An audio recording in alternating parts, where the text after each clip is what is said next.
Pues yo os agradezco que me hayáis invitado a estas jornadas, porque ya desde el propio título es muy revelador y muy ilustrativo, ¿no?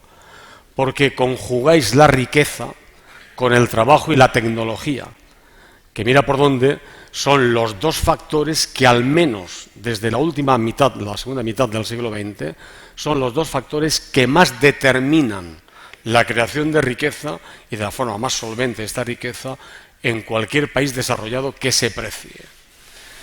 Creo que fue también hacia los 80, la década de los 80, que investigadores y un gran profesor del MIT, Lester Churo, ya avanzaba cómo había ido invirtiéndose la jerarquía en los parámetros que condicionaban la riqueza de las naciones desde la primera revolución industrial.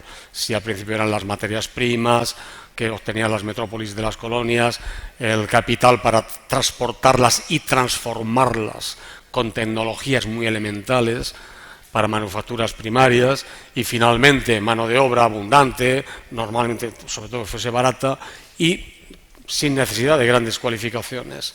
A finales del siglo XX la cosa cambió absolutamente, ¿no? Países que viven de las materias primas no eran los más ricos, sino los más pobres, ¿no? El capital, en un mercado mundializado de capitales, pues cualquier inversor lo obtiene en los mismos lugares del mundo, sea Wall Street, en la City londinense, en Frankfurt o en Japón. La tecnología, claro que sí, las nuevas tecnologías aplicadas a los procesos productivos son importantísimas, más que en ninguna otra etapa de la historia y más que lo van a ser con la revolución digital. Pero todavía más importante que la tecnología es el talento humano, es el conocimiento de los hombres y mujeres capaces de aplicar innovadoramente estas nuevas tecnologías en procesos productivos. Por tanto, lo que antes estaba casi al final de la pirámide hoy está en el vértice. La fuente de riqueza más importante, conjugada con la tecnología, pero en la ponderación de estos factores, paradójicamente, el factor que va ganando más peso en la determinación de la riqueza a lo largo del tiempo es precisamente el trabajo. Por tanto, todo lo que suponga precarizar los empleos, los bajos niveles salariales o retributivos, la descalificación profesional o el desprecio de las formaciones adquiridas, como está ocurriendo en España, todo eso, de entrada, es despilfarrar la fuente de riqueza más importante de la que puede dotarse un país. Y no digamos si, como ya está ocurriendo en España, les mandamos a la cínicamente llamada por la ministra actual de Empleo movilidad exterior. Esto ha pasado a ser directamente la transferencia neta de capital más importante que hace un país como el nuestro a países encima más desarrollados o países centrales como son los países más avanzados de Europa, ¿no? Bueno, pues ya en esta reflexión va más que implícita, casi explícita, mi criterio, mi opinión acerca de que en España estamos siendo contumaces en despilfarrar esta gran fuente de riqueza. Las jornadas acotan el periodo de la transición hasta nuestros días. La verdad es que este despilfarro en España es secular. Tan secular que ya en 1909, en mala hora, y también con su espíritu perturbado y la confusión mental que esto le inducía, don Miguel de Unamuno, para sacudirse tal vez la melancolía de la crisis del 98, del siglo XIX, exclamó que inventen ellos, coincidiendo con la segunda revolución industrial, en la que, por cierto, a Alemania le chafaba la guitarra a Inglaterra, que se quedaba colgada de la brocha del liberalismo, mientras que Alemania, practicando un gran proteccionismo para impulsar sus industrias y vincular los bancos a las industrias, un pequeño paréntesis, recordaréis una expresión muy recurrente de Marcelino que aplicaba al trabajo, desde la cuna a la tumba, ¿no?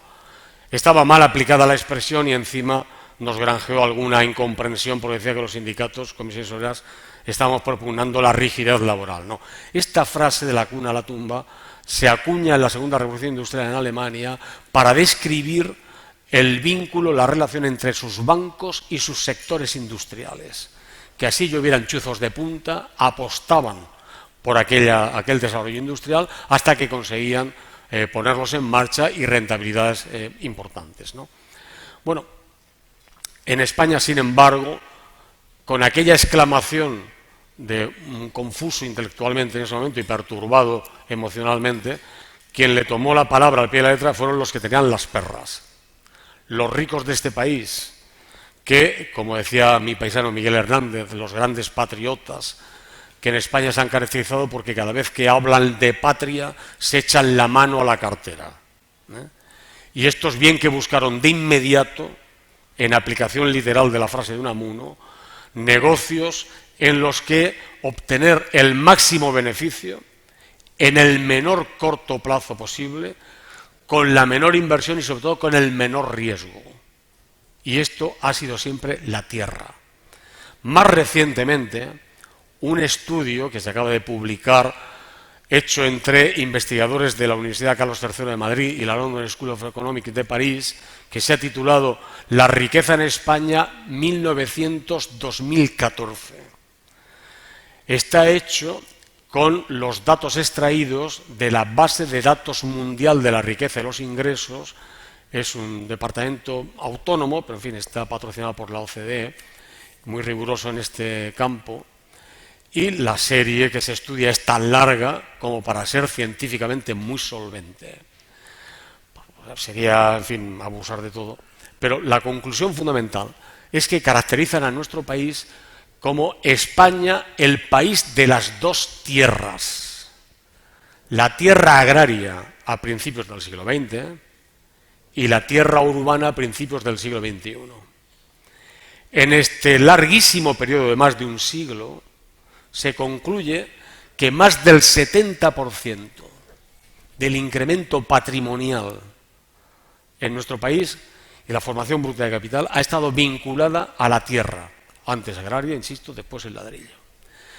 En un periodo más acotado, pero nada menos que desde 1950 hasta 2010, se concluye que el precio del ladrillo, de la vivienda, ha estado siempre por encima, casi en la relación de 1 a 2, con respecto al crecimiento de toda la riqueza nacional. Aquí también se podrían aplicar las ecuaciones de Piketty, ¿no? Este gran economista francés que se ha hecho famoso, conocido con la nueva obra sobre el capitalismo en la actualidad, etcétera, ¿no? Y sobre la nueva distribución de la riqueza. O sea, el crecimiento, ¿no?, de las grandes fortunas, de la riqueza en definitiva vinculada al ladrillo y al precio de esos activos del ladrillo, ha sido muy superior, casi multiplicando por 2 el crecimiento, el ritmo de crecimiento que ha seguido toda la riqueza nacional.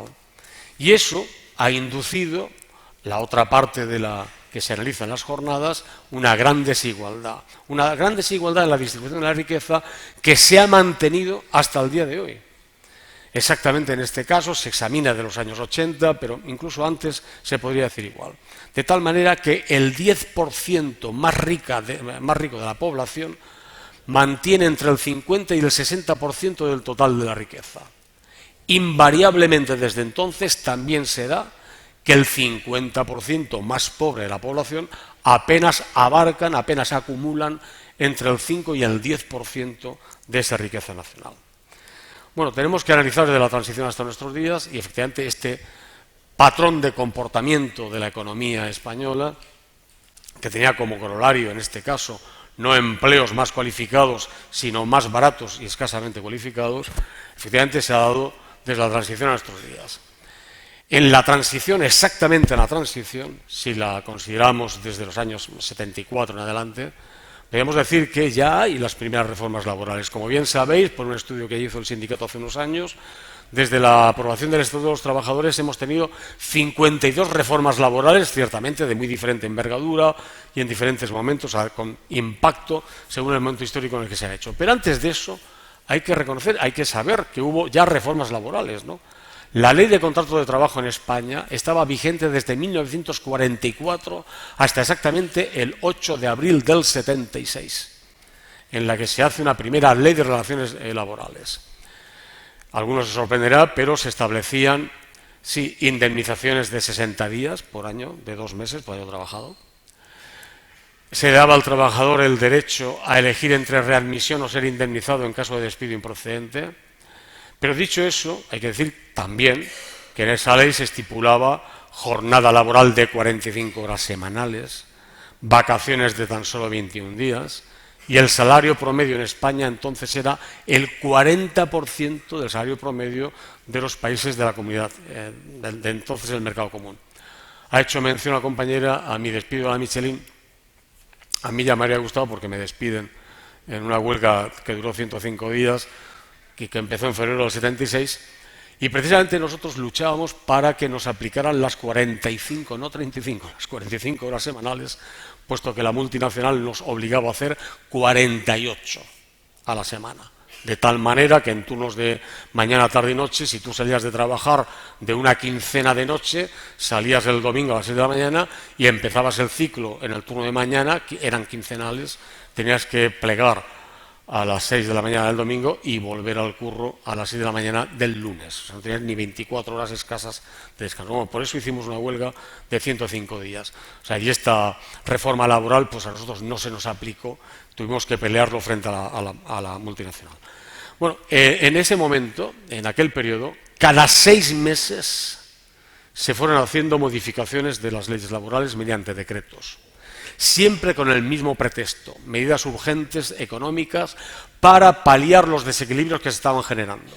Hay que recordar que estábamos bajo el impacto, el shock, el primer shock del petróleo del 73, ¿no?, que en España tuvo un tratamiento muy peculiar, mientras el resto de Europa aplicaban inmediatamente políticas de eficiencia energética de aquel momento y de desincentivación del consumo, hasta multiplicar por 6 el precio de los derivados del petróleo.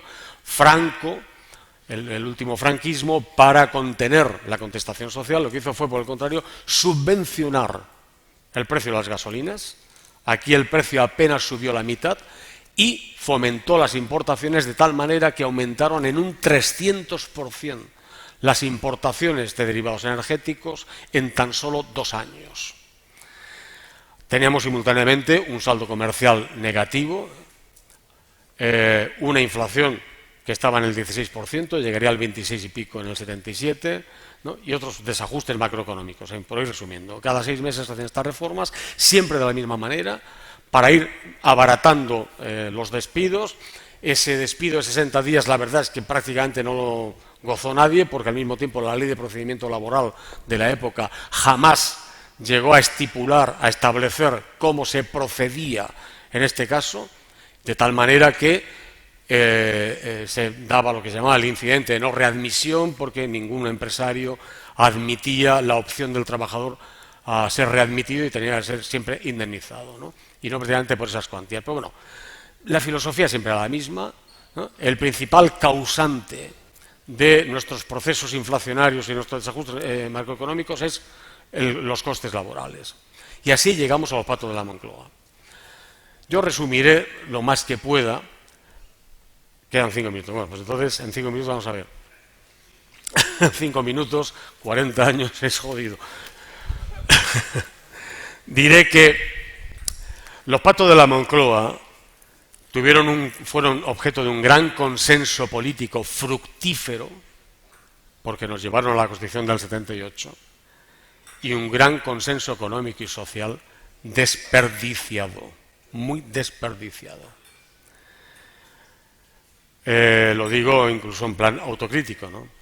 No es una ucronía, como hacen algunos ahora, de la llamada nueva política no sé qué, que pretenden reafirmarse por dar miedo a los adversarios, y cuando uno se propone dar miedo, lo más normal es que termines haciendo el ridículo en política. Entonces hemos querido siempre ganarnos el respeto por tener más fuerza representativa. Los estados de ánimos de nuestros adversarios nos importan un pito, por lo menos a mí.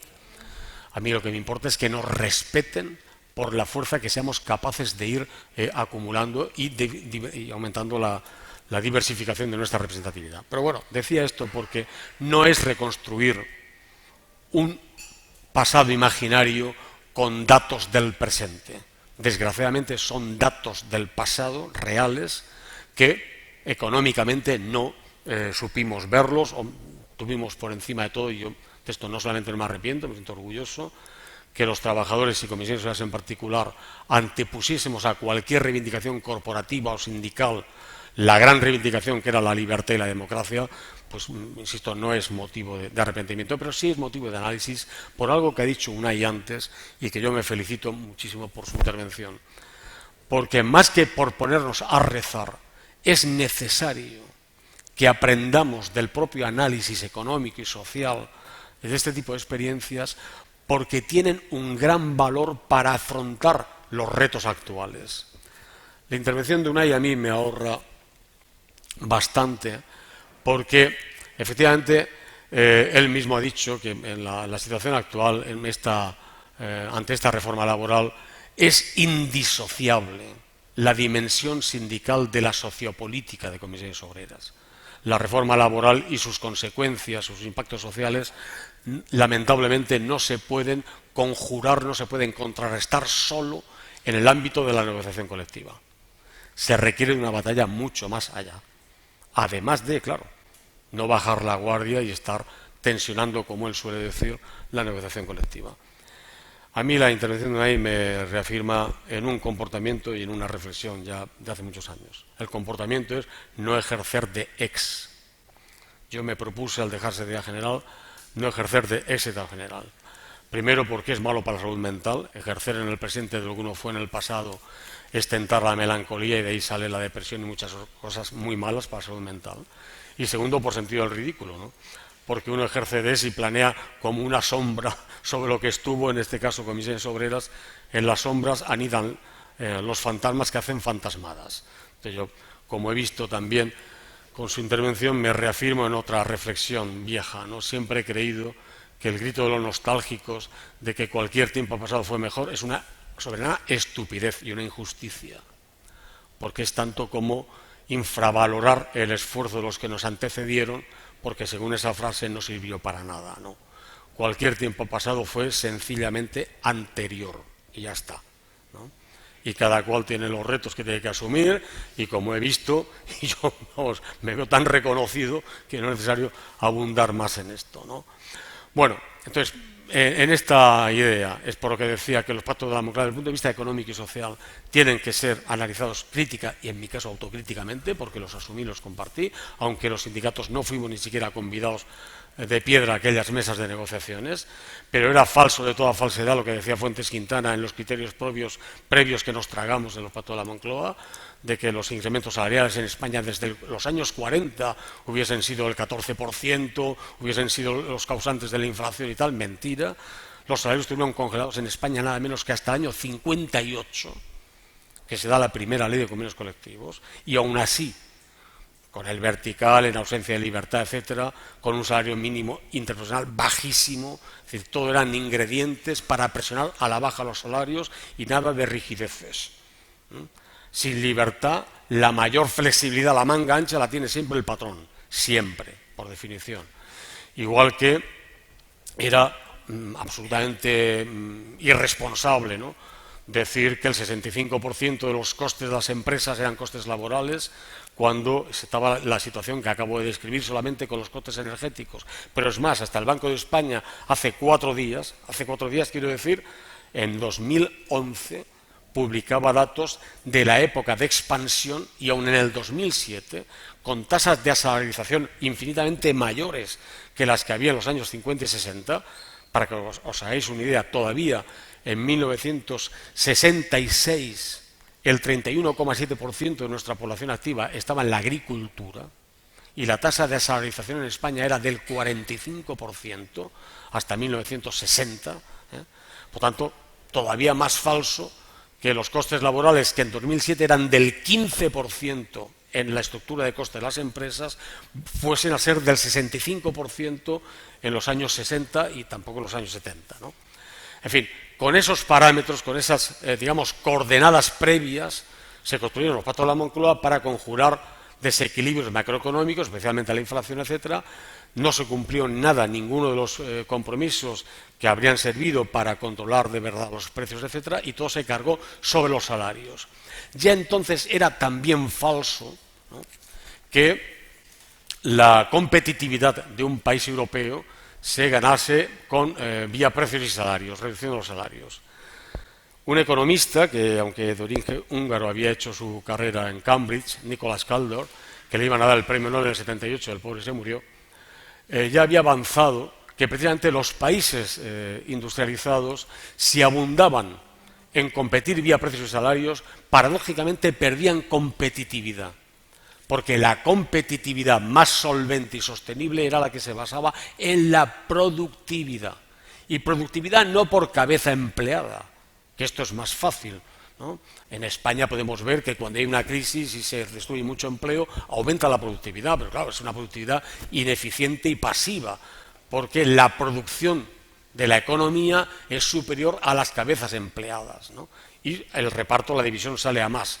La productividad por hora trabajada, que incluye, que involucra a los dos factores de producción, también al capital y su tecnología, junto con la propia mano de obra, es la que mide de verdad la solvente competitividad de un país desarrollado.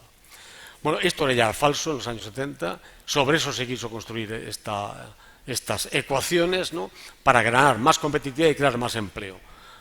Los pactos de la Moncloa pasaron sin que se cumpliera más que lo que apretábamos en los salarios, ¿no? Ni siquiera en temas como la educación, que se habían comprometido programas que nos habrían venido muy bien, se quedaron en agua de borrajas. Pero los desequilibrios se habían vuelto a reproducir, aumentados y corregidos, cuando llega el Partido Socialista en 1982 al gobierno. Y de nuevo vuelve a reiterar, por inercia, la misma ecuación que había marcado el Pacto de la Moncloa y, en consecuencia, también los mismos ajustes macroeconómicos. Y ya por resumir de verdad, las reformas laborales que hay que analizar, en mi opinión, son al menos las que han coincidido con 4 momentos históricos trascendentales para el cambio económico en España. Uno, el que acabo de decir, de verdad 2, los pactos de la Moncloa, que coinciden con esa crisis, pero también en un momento de acceso a la democracia, que deberíamos haber aprovechado el gran consenso social y económico para ir induciendo otro patrón de crecimiento en nuestra economía y de creación de empleo. El otro gran reto o hito, ¿no?, es la reforma de 1985, que ya hace el gobierno socialista, y que es la manera en la que preparó Felipe González a este país para ingresar en el mercado común. Es la reforma en la que se introducen de hoz y coz 16 modalidades de contratación a la carta, temporales, que no la temporalidad toda ella es precariedad, pero sí la descausalización de la temporalidad, como hizo la reforma del 85, con esas sentencias tan acostumbradas del presidente del gobierno entonces, que era, en fin, parafraseando a Helmut Schmidt, que había dicho: los beneficios empresariales de hoy son las inversiones de mañana y los empleos de pasado mañana. También se empezaba a asumir el socialliberalismo por la socialdemocracia europea, y fue una de los orígenes de la degradación de la socialdemocracia, en mi opinión. Felipe, más grosero, decía: los empleos temporales de hoy serán los fijos de mañana. Bueno, pues en el 85 tenemos el 12% escaso de temporalidad, apenas 3 años después teníamos el 33%. España entró al mercado común, sí, pero lo hizo en el segmento más bajo del mercado, para competir vía precios y salarios. Y así no competimos. En realidad, esa competitividad en un mundo globalizado donde irrumpen cada vez más y con más rapidez economías emergentes que presentan estándares más bajos que los nuestros en precios y salarios, pues una competitividad que dura muy poquito, ¿no? Es más un subterfugio para recomponer la tasa de beneficio empresarial, que es distinto a ser más competitivo. Claro que para competir hay que tener más beneficios empresariales, pero no eso solamente implica ser más competitivos. Más beneficios empresariales sí, a costa del empleo, como volvió a ocurrir en el ingreso de la Unión Monetaria y Económica, desperdiciando, tirando por la borda los 5 acuerdos que, eso sí, autónomamente habíamos hecho en 1997 para pivotar por una vez en la historia de España reciente sobre la idea fuerza de que lo más importante era la estabilidad en el empleo. Esto se tiró por la borda con la reforma que hizo en 2001-2002 el PP. Y ya la cuarta ocasión que quería haber analizado, pues, es la de esta crisis, ¿no? Zapatero empezó en el 2009, todavía se le coló en el discurso del Estado de la Nación una frase que decía escuetamente: de la crisis no se saldrá debilitando los derechos de los trabajadores, sino reforzando el aparato productivo. Sin embargo, unos meses después, en junio de 2010, cascaba aquella reforma que todos conocéis, que se tuvo que combatir con una huelga general, etcétera, ¿no? Pero si, como en el viejo adagio latino, ¿no?, las horas del día todas hieren, pero la última mata, con la reforma laboral se ha pasado exactamente igual. Todas han sido muy dañinas sobre el empleo y sobre la economía, ¿eh? Pero la última, la de 2012, es letal, está siendo letal para el empleo, para la economía, para la equidad social. Los datos están ahí, los podemos ver en el coloquio, pero en fin, para no abusar y chafarle el tiempo a Joan, aquí lo dejamos. Muchas gracias.